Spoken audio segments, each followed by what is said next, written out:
capítulo 12 de Lucas, ele vai começar tratando com os seus discípulos, falando sobre o fermento dos fariseus. E esse fermento retrata a hipocrisia religiosa no coração daqueles homens. Então Jesus está alertando para quem? Para os seus discípulos, homens e mulheres que ali estavam, que nasceram de novo, mas que ele está dando um alerta. Cuidado com o quê? Com o fermento dos fariseus. Tenha cuidado. Ou seja, cuidado com a hipocrisia, o quê? Religiosa. Estava falando com discípulos, com pessoas que já tinham ouvido o evangelho por meio de Jesus, já tinham visto milagres, já tinham visto o reino de Deus ali sendo manifesto na pessoa bendita de Jesus. E agora Jesus está dando um alerta. Olha, início do capítulo 12. Não o trecho que eu li, mas só para contextualizar vocês nesta passagem. E ele está dizendo para os discípulos, então muito cuidado para você não cair no mesmo erro que os fariseus. Por que ele estava dizendo isso? Já que são discípulos, já são homens e mulheres convertidos. Porque nós temos uma natureza pecaminosa. Então nós podemos cair nesse tipo de pecado. A hipocrisia pode estar ali no nosso coração. Ou seja, é um fracasso na caminhada cristã. Que lógico, se ocorrer em nossas vidas, é necessário ter o quê? Arrependimento e confissão deste pecado. No Tal Medida, essa semana, nós falamos aqui sobre a bênção da confissão. Quem estava aqui, eu fiz aqui uma exposição, basicamente, do Salmo 32. Mostrando como que o Salmo 32, o salmista ali, ele vai mostrar os passos de quem se arrepende. Começa com a sua bênção. Bem-aventurado é um homem cujo pecado, cuja culpa é perdoada. Ele começa mostrando, olha como que é feliz, como que é alegre, como que um homem que recebe o perdão de Deus é um homem bem-sucedido, é uma mulher bem-sucedida, é uma mulher e um homem feliz. Porém, ele começa a mostrar para nós, olha, só que enquanto é calado os pecados, enquanto não há confissão, enquanto esconde, o que acontece? Ele fica triste. E a tristeza é antítese do primeiro e segundo capítulo de uma pessoa bem feliz. E ele vai continuar dizendo, e quanto mais eu calava, eu adoecia, os meus ossos iam doendo. E aí ele vai dar uma solução. Porém, eu confessei o meu pecado e a minha iniquidade eu não mais ocultei. Quando ele faz isso, ele recebe aquilo que está lá no primeiro e segundo capítulo. Versículo. A bem-aventurança. Ele é feliz. E ali entra Deus instruindo. Olha, então eu vou, por causa disso, eu vou te instruir o caminho que você deve seguir. Você não vai ser como o cavalo, nem a mula, guiado por freios e cabestos. Você vai ser guiado por mim. E aqui nós destrinchamos um pouco mais, é claro, mostrando como que a bênção da confissão e do arrependimento vai nos mostrar que nós temos o quê? Novamente, relacionamento com Deus. O pecado, o que causa em mim e em você? Separação. A confissão nos traz de novo a essa condição de filho, de caminhar com o Pai.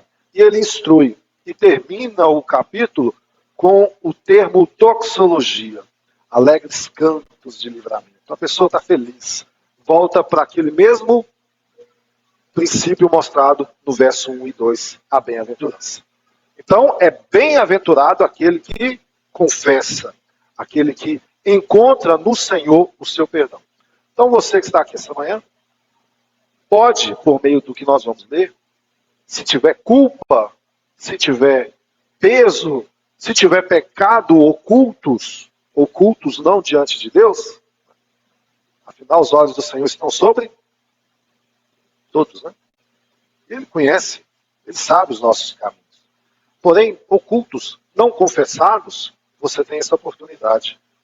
Nesta manhã, se não fez durante o momento da oração, de confissão, que o seu coração seja trabalhado no Senhor, para que você possa receber esse perdão de Deus. Se você pegar a sua Bíblia em casa, eu espero, eu estimulo que isso aconteça. O culto, irmãos, ele começa antes, durante e ele continua depois. Amém? Existe um culto que é o nosso culto diário, o nosso culto racional a Deus. Quando você termina esse momento aqui, onde eu estou lendo um trecho de Mateus, capítulo 12, perdão, de Lucas, capítulo 12, a chance de você não entender, a chance de você não conseguir compreender tudo que a gente quer passar, ou aquilo que eu quero, você entender de forma diferente, é gigante. A nossa mente quer, ainda mais nesses tempos atuais, né? Ela quer se perder, ela quer se conectar com outras coisas. Então, é gigante. Então, em casa, estimulo, leia novamente o trecho. Pensa um pouco assim, Senhor, o que tu quis dizer conosco? Porque é uma palavra coletiva. Não foi ligado para ninguém, eu liguei para ninguém. Olha, leia Lucas, né, capítulo 12. Nós vamos para a igreja. Então nós entendemos, e a mesma mensagem está sendo pregada agora lá em Ribeiro, em Antônio Carlos. A mesma passagem, não a mesma mensagem. Cada um aqui está tendo uma... A percepção eu acho que é a mesma. Mas vocês têm essa oportunidade. O pastor Alan tem compartilhado lá no YouTube, né, do canal da rede. O pastor Denilson, acho que vai começar a publicar hoje também, na conta lá do Ribeiro, no Facebook. E pastor Jonas ainda não, porque Antônio Carlos precisa ainda de mais processos lá. Mas, a oportunidade. Leia em casa, leia o texto, entenda o que o Senhor quer nos falar isso. É uma direção, nós entendemos que é uma direção de Deus para nós. Misericórdia de Deus para nós. Então, por um pouco, saia do Instagram, do Facebook, do TikTok, ou de qualquer outra coisa, do Netflix. Leia a Bíblia. John Piper ele diz, olha, o que Deus escreveu a Bíblia não é chata. Eu acho que ele fala, Avatar é chato. A Bíblia não é chata. Leia a Bíblia. Principalmente vocês, jovens adolescentes. Amém? Se você ler o capítulo 11, ainda está conectado em tudo que nós estamos vendo aqui no capítulo 12. Do versículo 37 em diante, Jesus fez uma censura muito dura para os fariseus que estavam ali, e os doutores da lei. Eles convidaram Jesus para comer, Jesus foi lá e foi comer, e eles falaram assim, nossa, nem lava as mãos, credo, não fez processo nenhum de purificação.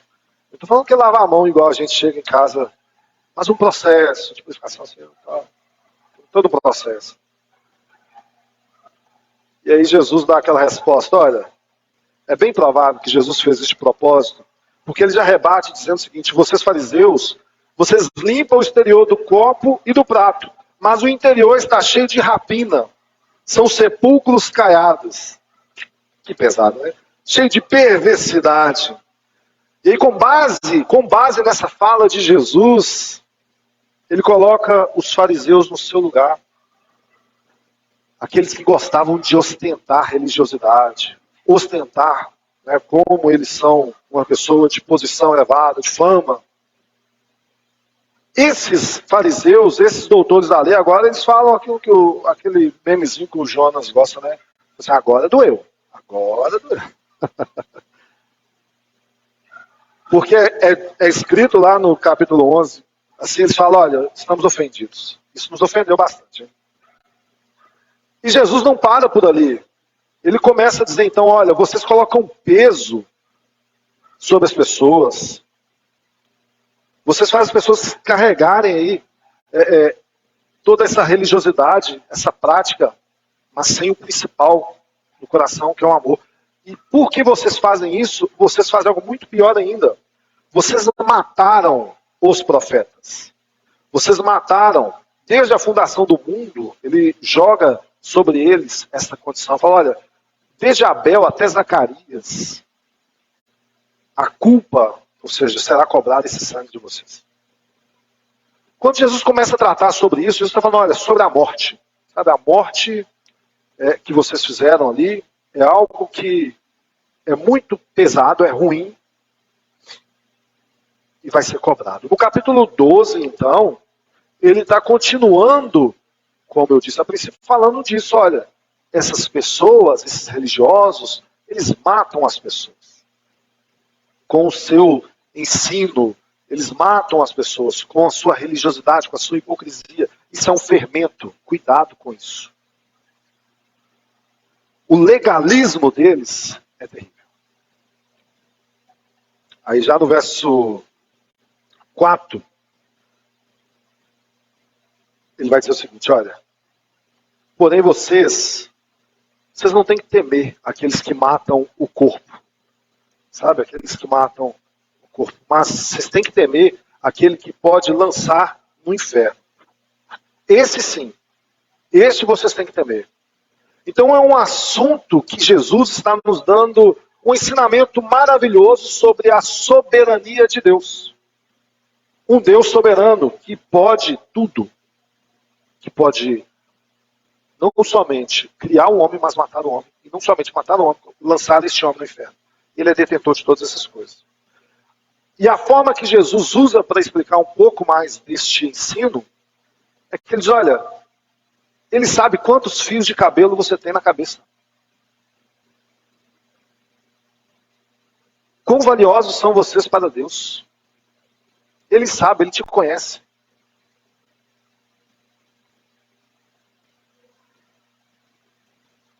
Alguns já devem ter feito essa oração para Deus. Senhor, como tu conhece quantos fios de cabelo tem? Você também que está faltando, né? Na sua contagem, aumente-os. Né? Os meus meninos ficam chamando uns aqui da igreja de calvinista.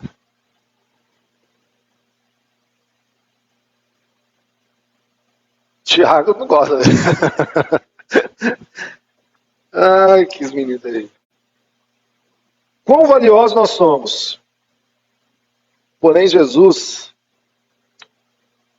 para aqueles que têm Jesus, né, no coração, aquele que confessa Jesus no coração, o que é o maior tesouro que nós podemos ter? É Cristo. Amém, irmãos?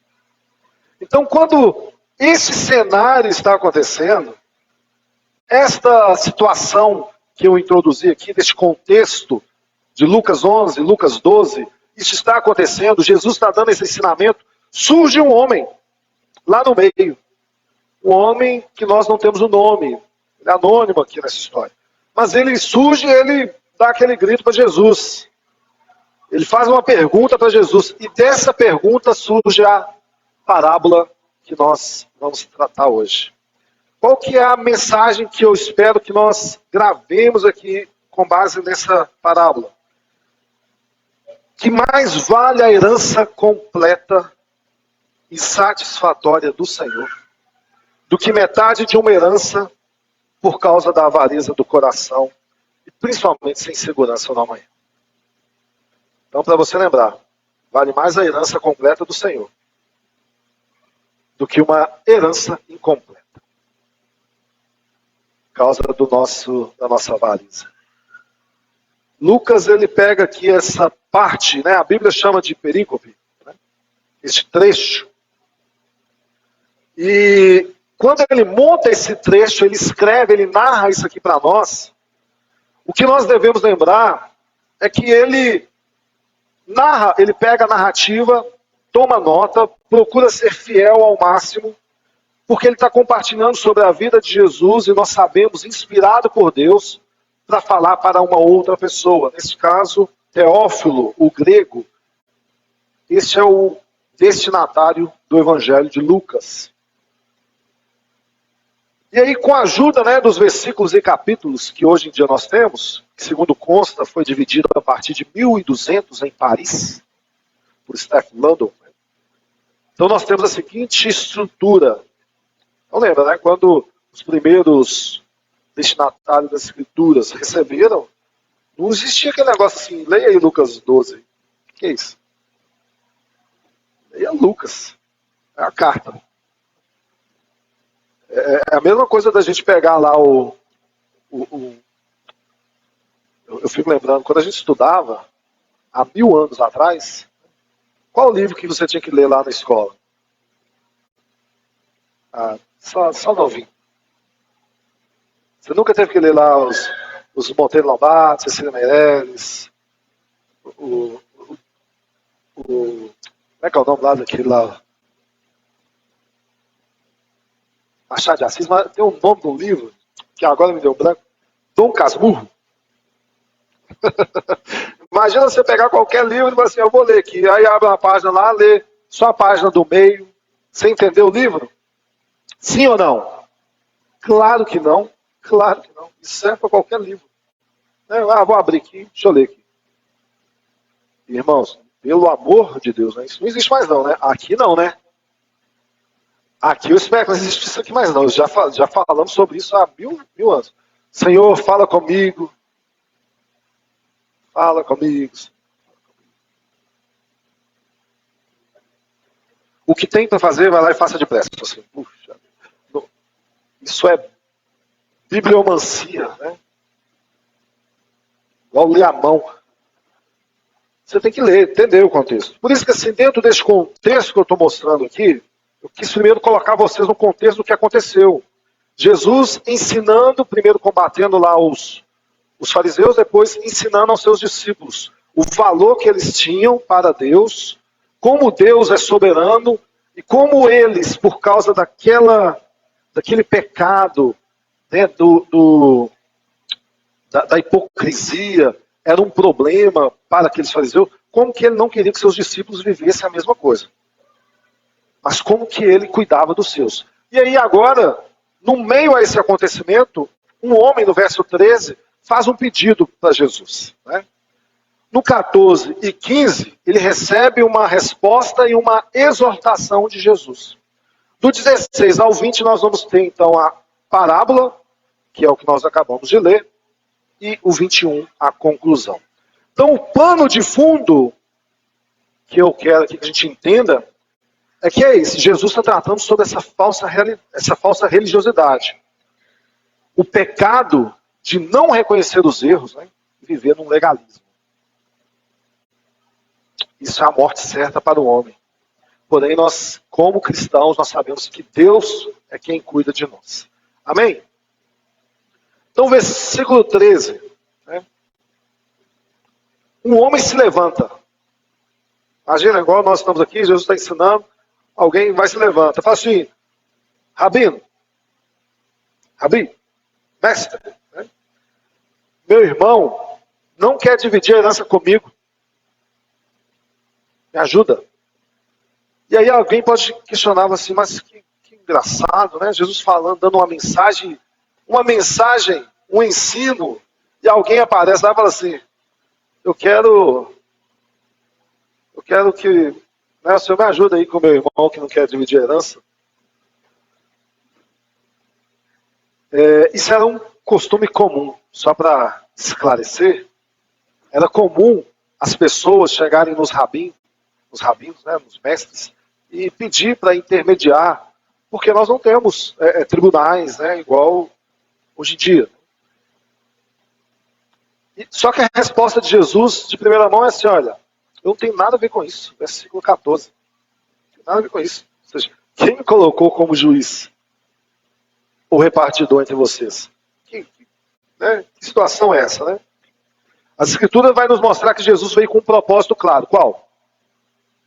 Ele veio não para ser intermediador entre litígios familiares, mas para ser intermediador entre nós e Deus. Se você ler lá 1 Timóteo 2,5, vai dizer sobre isso. Aí no versículo 15, é engraçado, porque ele fala não, basicamente, né? Quem me colocou como juiz? Só que ele vai responder. Só que ele vai dar essa direção. Isso serve aqui para nós hoje. Ele começa, olha, cuidado com a avareza. Cuidado com a avareza. Nós tivemos aqui uma série, né? Nós pregamos aqui sobre os 7 pecados capitais.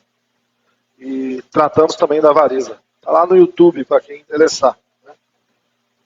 Como que esse pecado é manifesto, né, nos nossos comportamentos. Né? Ele pode ficar escondidinho aí no coração, mas ele é manifesto por alguma ação, por alguma situação, alguma atitude, né? É por isso que Jesus já tinha dito, olha, eu conheço, né? Tanto o exterior como o interior. O versículo 16, a continuação da exortação, né? E aí Jesus então vai mostrar como que aquilo que estava acontecendo ali servia como ensinamento para seus discípulos, para nós, né? E uma resposta direta para aquele homem. Novamente, versículo 16, só para reforçar. Agora eu vou ler na minha outra versão. Ele proferiu ainda uma parábola, dizendo: o campo de um homem rico produziu com abundância. Ele arrazoava consigo mesmo: que farei? Pois eu não tenho onde recolher os meus frutos. E disse: farei isso. Destruirei os meus celeiros. Reconstruirei bem maiores. E aí lhe recolherei todo o meu produto e todos os meus bens. Então direi à minha alma: tem em depósito muitos bens para muitos anos. Descansa, come e bebe. Mas Deus disse: seu louco, né, seu insensato, esta noite pedirão a tua alma. E o que tu tens preparado, para quem será? O rico insensato é um dos títulos mais utilizados para ilustrar essa história. Tem também o homem tolo, rico tolo, ou Jesus reprova a avareza. O fato é que narra a história de um homem que tinha grande abundância nos campos. E foi tanta abundância, os seus frutos, que ele não tinha onde guardar. E ele começa a perguntar para si mesmo: onde que eu guardo tudo isso?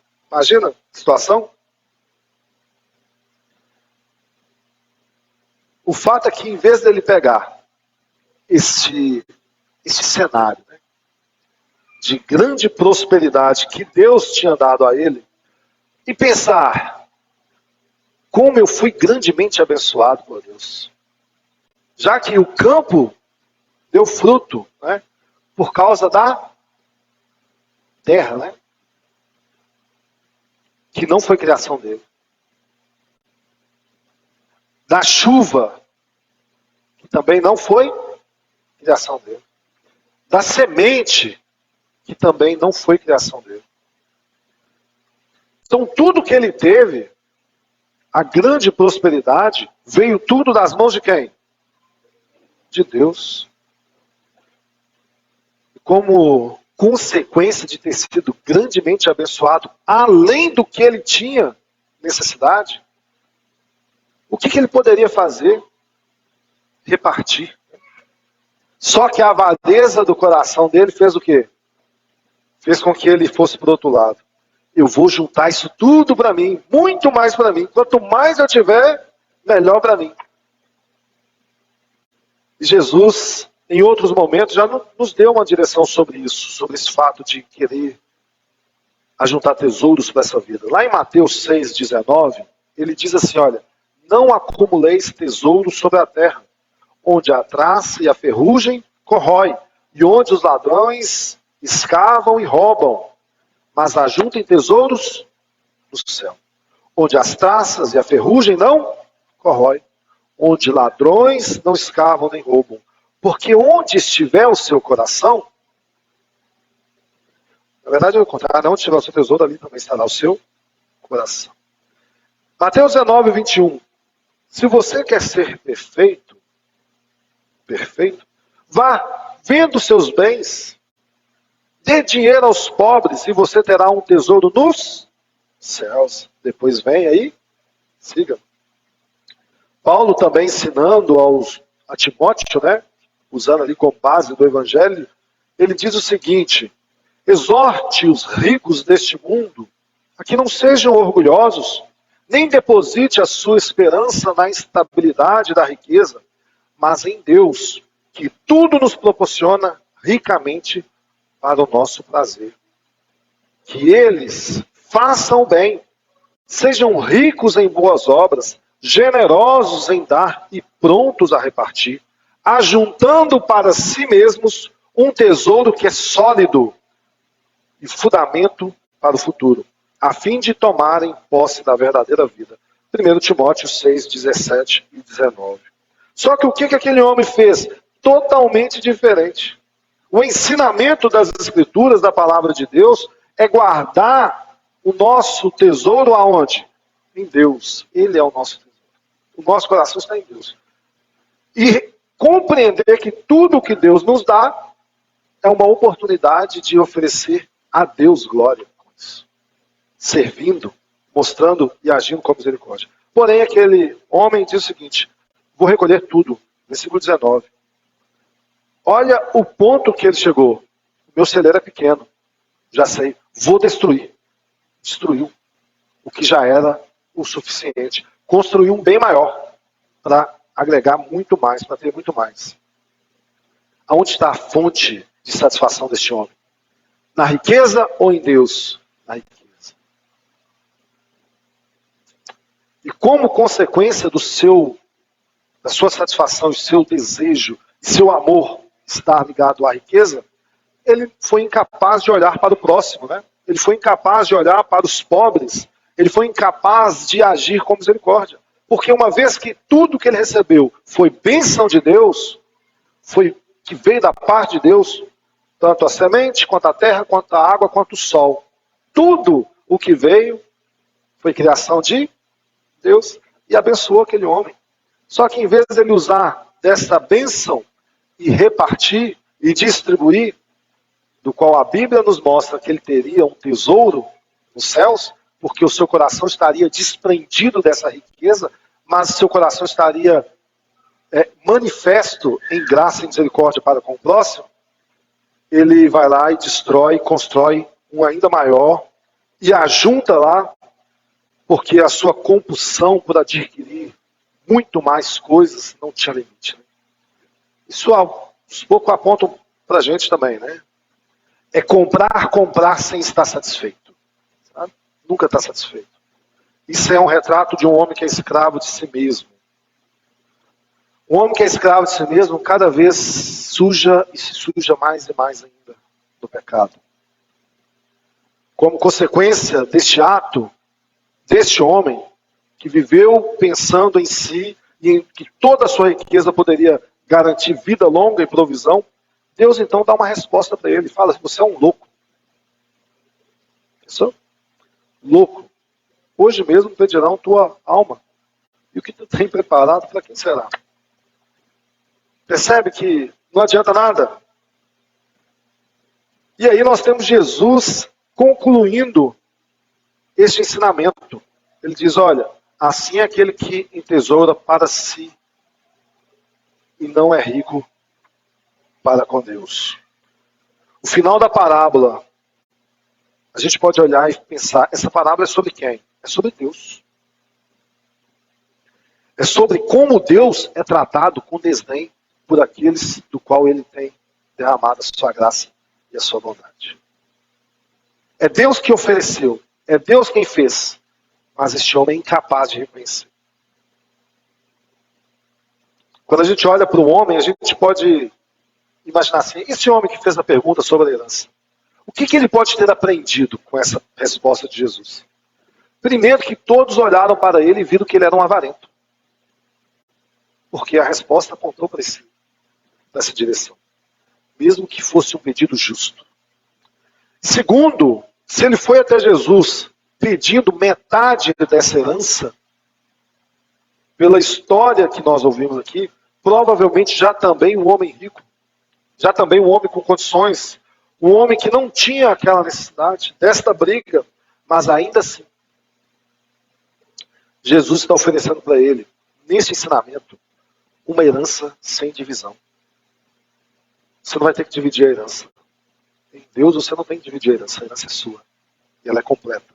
E ela é satisfatória. E ela é gloriosa. Por isso, quando eu comecei a introdução aqui, dando uma ideia de como poderíamos resumir, eu apontei para esse lado. Mas vale uma herança completa e satisfatória do Senhor do que metade de uma herança por causa da avareza do coração e muito menos sem segurança. Como que a gente consegue, então, com base nisso? Fiz aqui uma explanação daquilo que aconteceu. Olhar para nós hoje e pensar, como que eu aplico isso em minha vida hoje? Como que isso pode ser utilizado? Primeiro, né? Você pode ser rico? Todo mundo quer ser rico. Poxa, imagina. A rainha Elizabeth, eu acho que ela tinha 25 cachorros. 1000 empregados. Lógico que ela podia gostar do cachorro, mas ter 25 cachorros, você tem que saber que tem 25 potinhos de comida. Tem que limpar sujeira do cachorro. O cachorro é doutrinado, vai no banheiro. Nos casos como os atuais, né?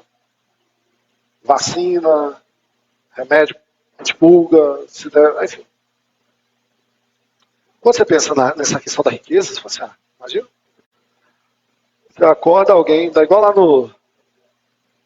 nesses programas a gente vê, né?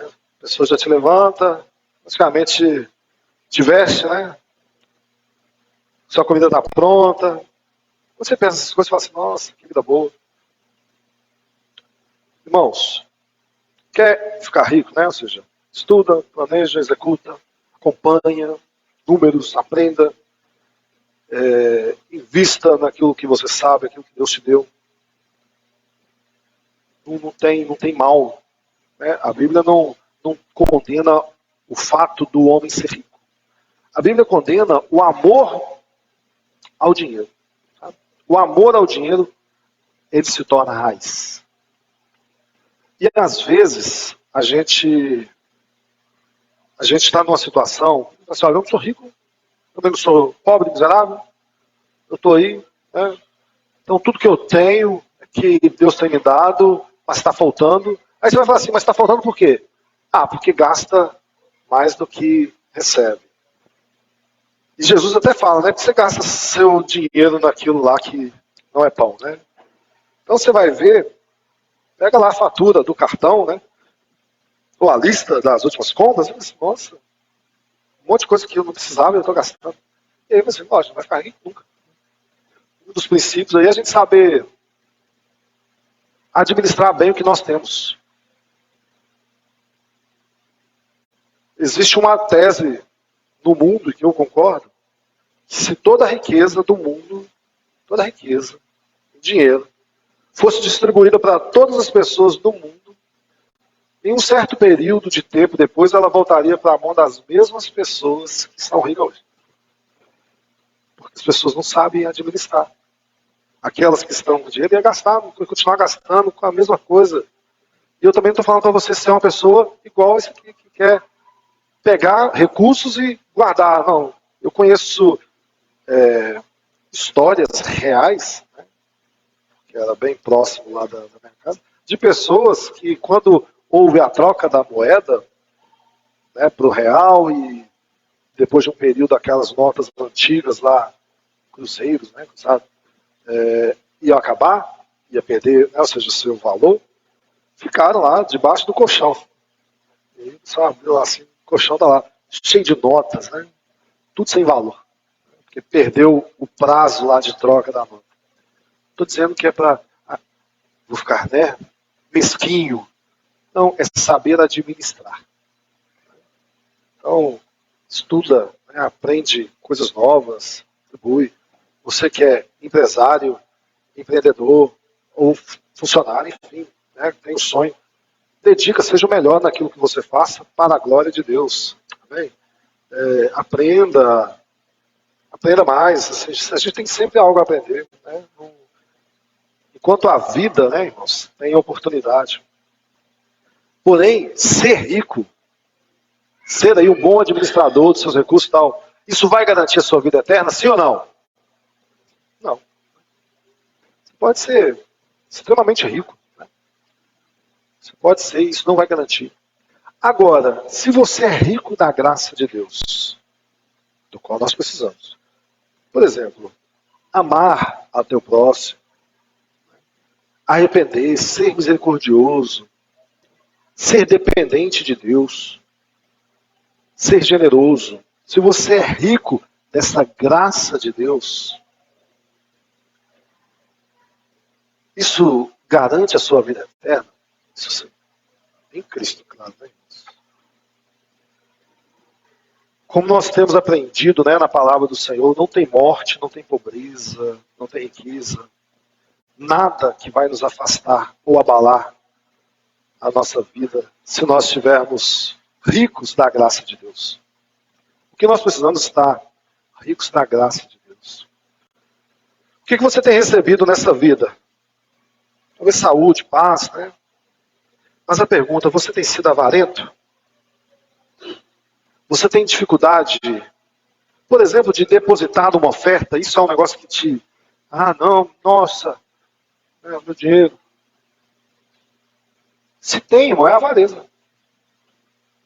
Não tem, assim, não tem nada que vai justificar. É avareza. Ela está aí, escondida, sabe?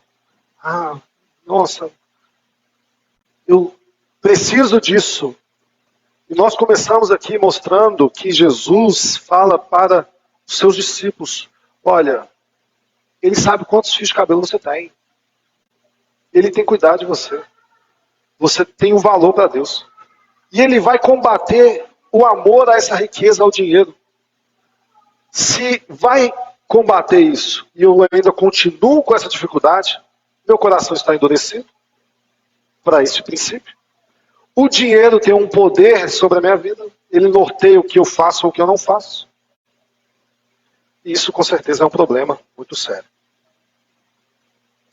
Porque você pode simplesmente falar assim, olha, eu não faço isso porque eu não tenho. É sério? Ah, porque eu gasto com outras coisas. Avareza, irmão. Infelizmente, é algo que a gente tem que combater. Lá em Lucas 12:7 ele diz, né? Até o cabelo das vossas cabeças estão contados. Não temam, vocês valem muito mais do que os pardais. Para a gente concluir, mais vale uma herança completa e satisfatória do Senhor do que a metade de uma herança. Causa da avareza do nosso coração. Então que você experimente e prefira a herança completa do Senhor, em nome de Jesus. Amém? Vamos ficar de pé, vamos orar.